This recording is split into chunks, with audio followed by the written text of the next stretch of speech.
Kerrin, you flew down this morning to ride a couple of the Darley horses at track work here in the build-up to Reid Stakes night. Firstly, beated in the Group 1 on Friday night. How did you go around Moonee Valley? Yeah, she ran well.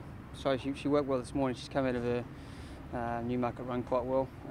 Solid work. Pete said she ran pretty quick time coming home, and she felt to really zip home the last three quite nicely. So she's going to get there in good shape on Friday night.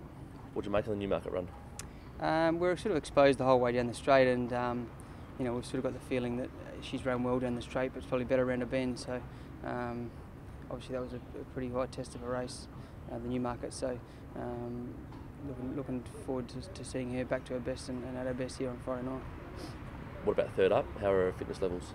Yeah, she's come out of her last run fine, and had a good solid piece of work this morning, and Pete instructed me to do that, so he's pretty happy with her. So yeah, all systems go. She seems in good shape. Was this a race they always had on the radar for her? Yeah, I think so, definitely. It just fits into her program nicely, and she's going to get there and be a competitive chance for sure. You rode Raspberries as well, who goes around in the Sunline Stakes on Friday night. Again, only been to the Valley once in race conditions. How did she go around?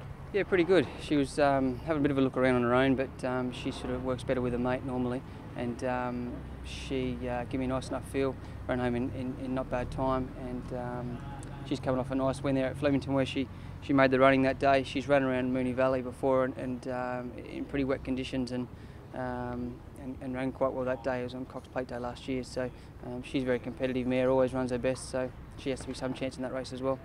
Kerrin, just with beated, how did you feel she handled the Valley? Yeah, no problems, yep. They were out quite wide there, as you can imagine, with the cones out, but she's a nimble little filly with a nice action, so I wouldn't be too worried about her having her first run at the Valley. And your thoughts on taking on Haylist at the weight for age? Obviously, he's the benchmark that we've all got to beat, and he's going to be a tough opponent to run down, that's for sure.